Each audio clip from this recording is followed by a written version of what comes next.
예배하는 우리 가운데 주님의 은총과 평화가 함께 하시기를 바랍니다. 오늘 사순절 세 번째 주일입니다. 우리 시온 찬양대가 찬양을 드렸던 것처럼 우리가 예배하는 이 시간이 십자가 그늘 아래 깃드는 시간이 되어지기를 바라고, 그 그늘 아래에서 평안을 누리는 우리 모두가 되어졌으면 좋겠습니다. 오늘은 3월 첫 번째 주일로서 3.1절 기념 주일이기도 합니다. 주님께서 우리 나라를 긍휼히 여기셔서 주께서 그토록 원하셨던 정의와 공의가 강물처럼 흘러가는 이 나라와 민족이 되어지기를 바랍니다. 우리 속담 중에 10길 물속은 알아도 한 길 사람 속은 모른다라는 속담이 있습니다. 또 어떤 속담은 1000길 물속은 알아도 한 길 사람 속은 모른다라는 속담도 있습니다. 길이라는 말이 사람 키만한 길이, 키 정도의 길이를 나타내는 말이니 정말 사람 1000사람이 이어설 만한 물의 깊이는 사람이 알 수 있어도 한 길밖에 안 되는 사람의 마음속을 모른다라는 말이 더욱 실감 있게 다가옵니다. 가깝고 친한 사람의 마음속을 도무지 알지 못할 때가 있기 때문입니다. 우리 성경 안에는 많은 인물들이 등장을 합니다. 그 많은 사람들 중에서 정말 그 누군가의 마음속을 알고 싶은 사람이 있다면 여러분들에게는 누구일지요? 어떤 대목에서 그 사람은 어떤 마음을 가졌을까 궁금한 마음이 드는 사람이 누구일지 모르겠습니다. 베드로와 안드레, 야고보와 요한, 갈릴리 바닷가에서 고기를 잡고 있던 어부들에게 나를 따라오라고 한마디를 하셨을 때 어떻게 그들은 모든 것을 버려두고 예수님을 따라갔을까? 개의 길을 걸어가면서 궁금해질 때가 있습니다. 하지만 누가 저에게 같은 질문을 한다라고 하면 제가 되고 싶은 사람, 되고 싶은 대목은 따로 있습니다. 바로 아브라함입니다. 묻고 싶은 것이 몇 가지가 있는데요, 그의 나이 75세였을 때 하나님께서 그에게 고향 친척 아비집을 떠나서 내가 내게 지시할 곳으로 가라라고 말씀합니다. 그러자 아브라함은 하나님의 말씀을 그대로 따릅니다. 그 아브라함에게 저는 묻고 싶습니다. 75살 나이에 어찌 고향 친척 아비집을 떠나서 어딘지도 모르는 그곳을 향해 떠날 수가 있었는지, 떠날 때의 마음은 어떠했는지, 두려움은 없었는지, 망설임은 없었는지 아브라함에게 묻고 싶은 생각이 듭니다. 아브라함에게 묻고 싶은 그보다 더 중요한 질문이 있습니다. 바로 오늘 본문과 관련이 있는데요, 하나님께서 아들 이삭을 제물로 바치라고 했을 때 어떻게 바칠 수 있었을까?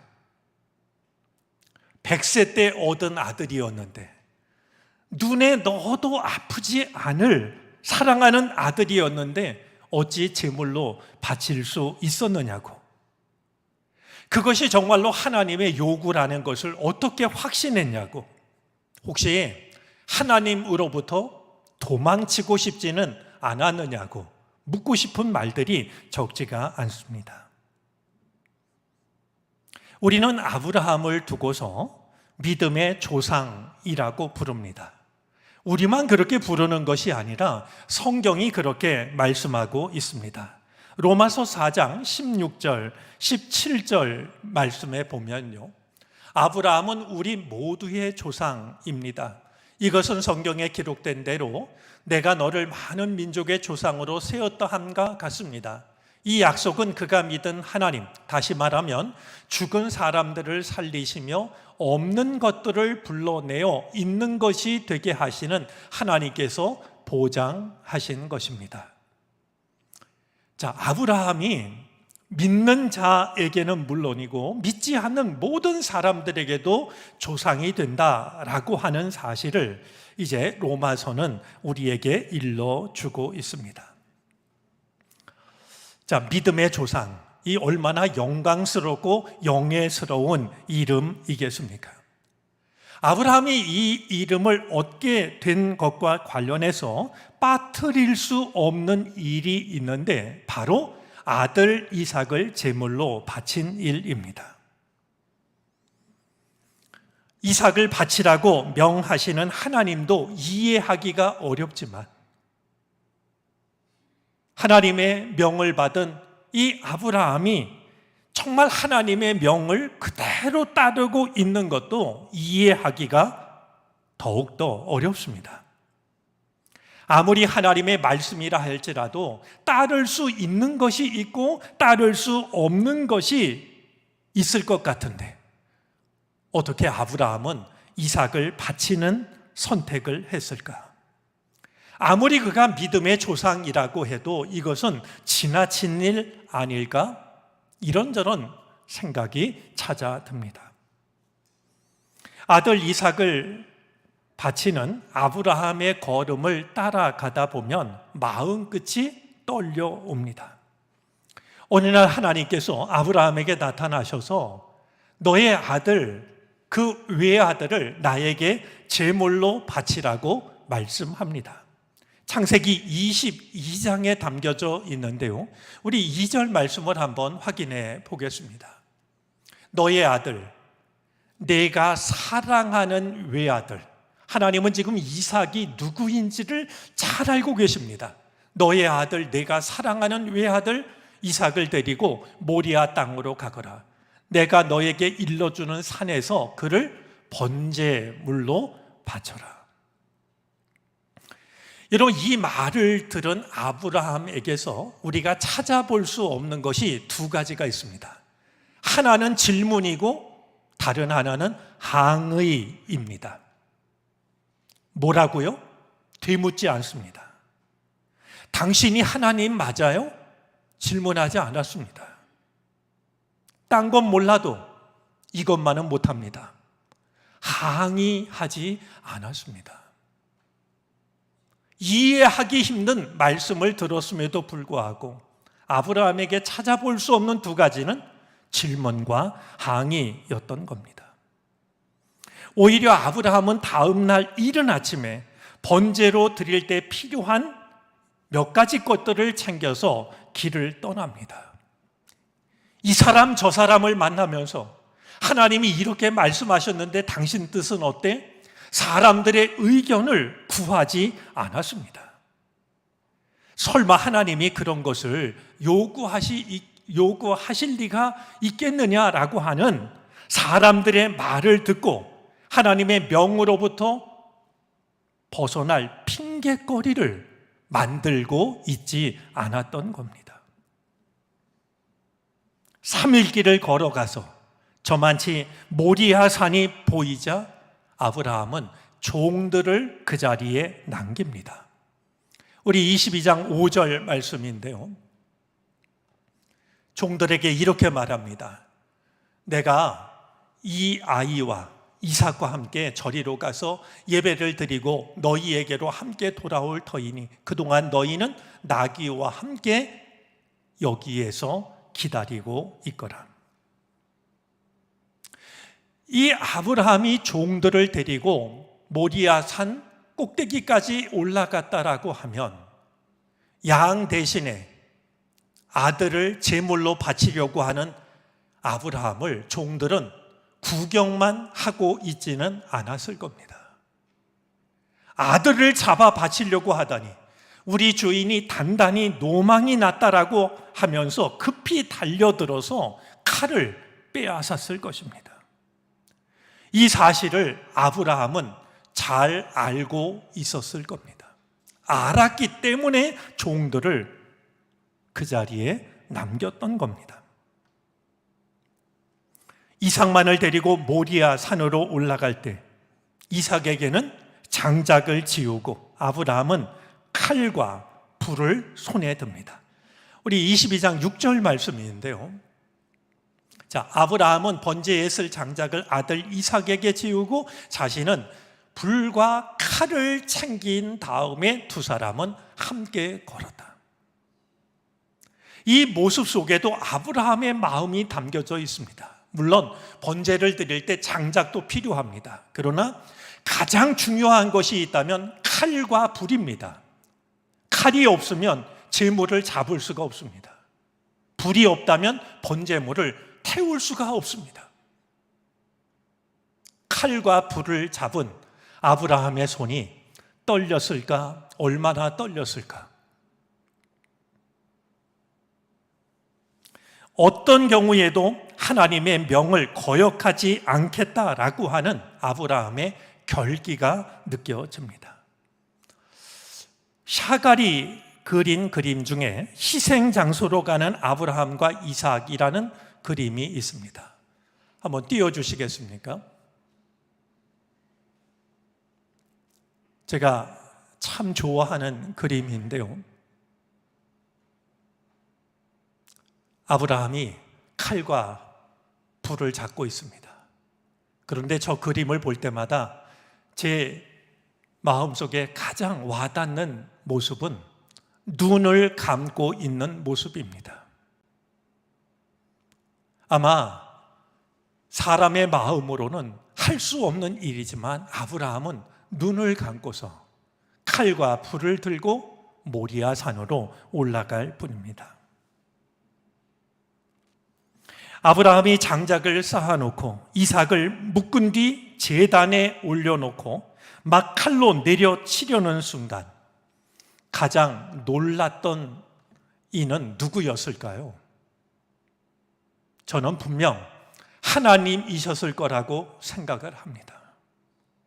아브라함이 나를 얼마나 사랑하는지 시험해 보시려고는 했지만 정말로 아브라함이 이삭을 바칠 수 있을까? 하나님은 과연 자신하셨을까요? 그런데도 정말로 그토록 사랑하는 외아들을 나무 위에 묶어놓고 칼로 내려치려고 했을 때 하나님이 얼마나 당황하셨을까? 하나님이 급히 아브라함을 부르십니다. 아브라함아, 아브라함아. 마치 한 번 불렀다가 그 말을 못 듣고서 칼을 내리칠까 봐 말이죠. 거듭 부르십니다. 그런 뒤에 말씀하시죠. 22장 12절입니다. 우리 한번 하나님께서 천사를 통해 아브라함에게 하셨던 말씀을 같이 한번 읽어 주시겠습니까?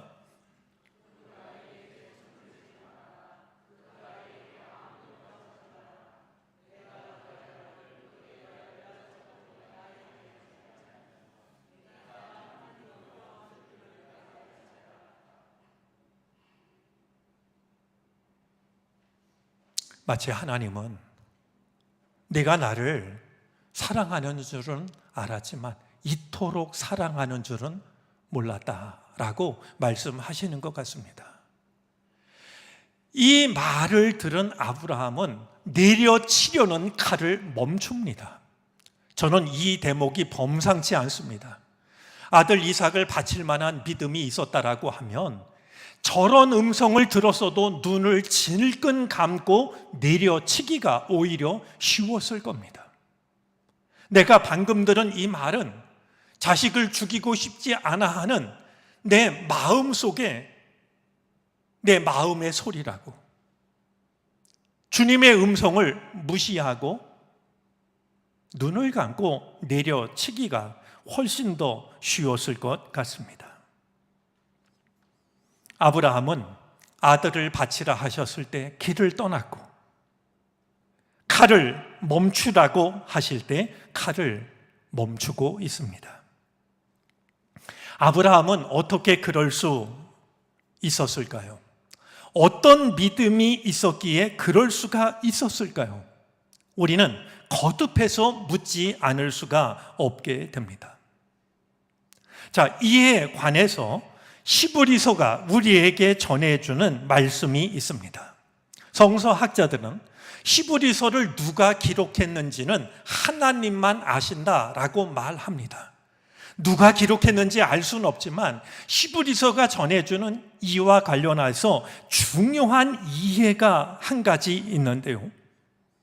아브라함이 이삭을 제물로 바칠 수 있었던 것은 자신이 이삭을 제물로 바쳐도 하나님께서 내가 바친 그 이삭을 죽은 자 가운데서 다시 살려줄 것이라고 아브라함이 믿었다는 겁니다. 아무리 생각해도 아브라함이 하고 있는 일은 아무리 그가 믿음의 조상이라 해도 이해할 수가 없는데 말이죠. 아브라함이 그럴 수 있었던 것은 내가 하나님의 뜻을 따라 내 자식을 제물로 바치면 하나님께서 이삭을 죽은 자 가운데서 다시 살려내실 거라고 아브라함은 믿었다라는 겁니다. 내가 이삭을 데리고 모리아 산 꼭대기로 올라가면 하나님이 기다리고 계시다가 합격! 내가 내 믿음을 알았다. 이제 내려가라. 그렇게 생각했던 것 아니고요. 내가 칼로 내려치려고 하면 하나님이 하나님의 능하신 손으로 내 손을 붙잡아 줄 거라고 생각했던 게 아니라요. 내가 하나님의 말씀대로 내 자식을 제물로 바친다면 하나님이 다시 살려줄 것이라고 아브라함이 믿었다. 여러분, 이런 믿음을 무엇이라 부르는 것이 적절할까요? 적절한 단어는 도대체 어떤 단어일까요?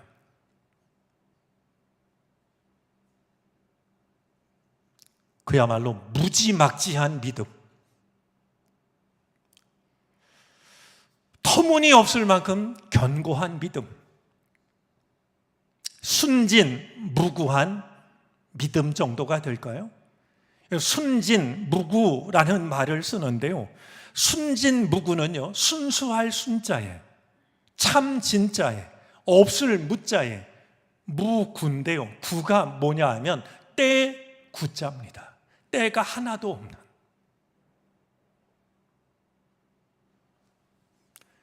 아무리 그럴듯한 말을 붙여도 아브라함의 이 믿음을 담아낼 말은 찾아내기가 어렵다라고 여겨집니다. 자, 이런 믿음 앞에서 다시 한번 묻게 되는 것이 있습니다.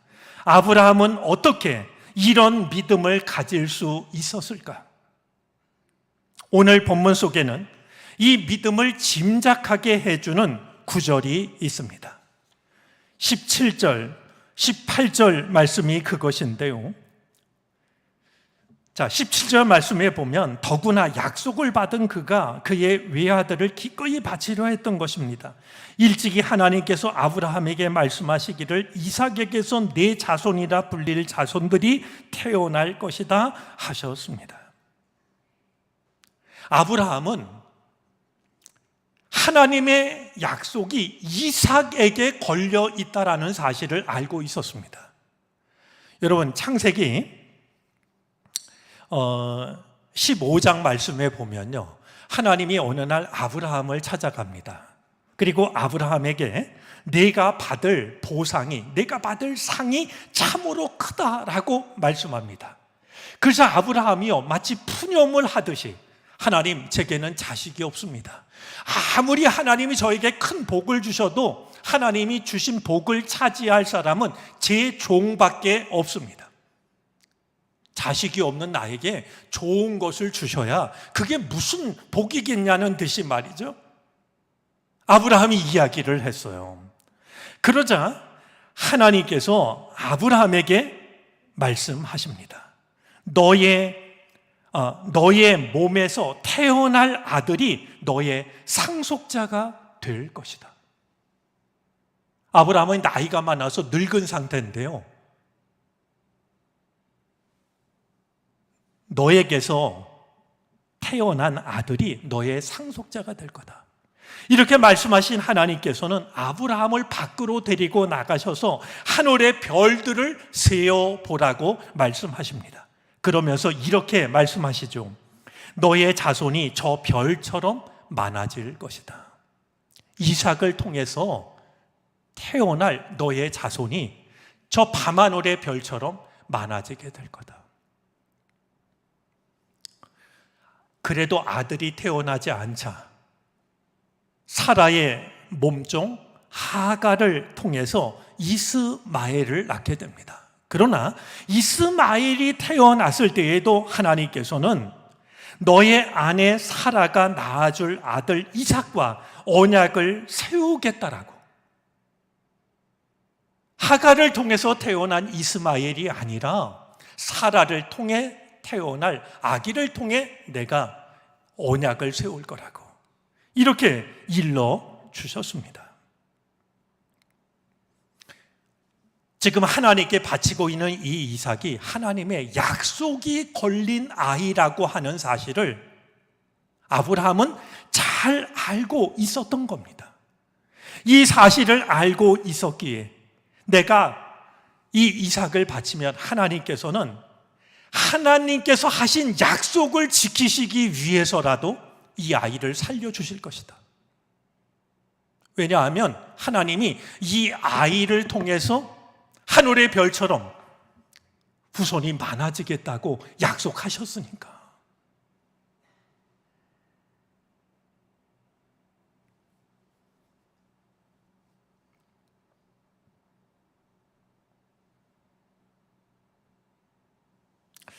우리가 헤아리기 힘든 아브라함의 믿음이지만 이 믿음을 마음의 씨앗처럼 품고 조금씩 아브라함을 닮아갈 수 있었으면 좋겠습니다.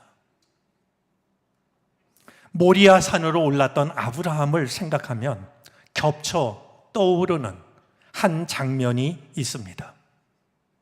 골고다 언덕으로 올라가시는 예수님입니다. 아브라함은 이삭을 데리고 모리아 산으로 올라갔지만 이삭을 데리고 모리아 산에서 내려옵니다.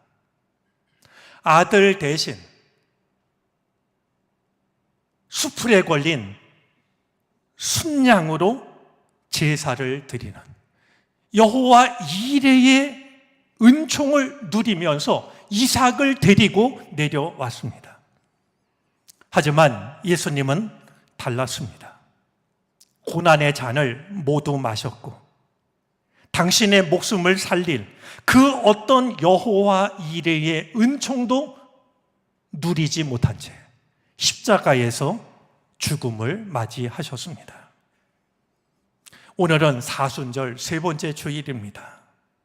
묵묵히 모리아 산으로 올랐던 아브라함의 믿음을 본받는 날이 되었으면 좋겠습니다. 아울러 십자가에서 십자가의 고통과 죽음을 모두 받아들인 예수님의 지극한 사랑을 마음에 새길 수 있는 아브라함의 믿음을 본받는 것은 물론 이삭을 데리고 왔던 아브라함과는 달리 십자가에서 모든 것을 내어놓으셨던 주님의 사랑을 마음에 품는 복된 시간이 되어지기를 바랍니다. 기도하겠습니다.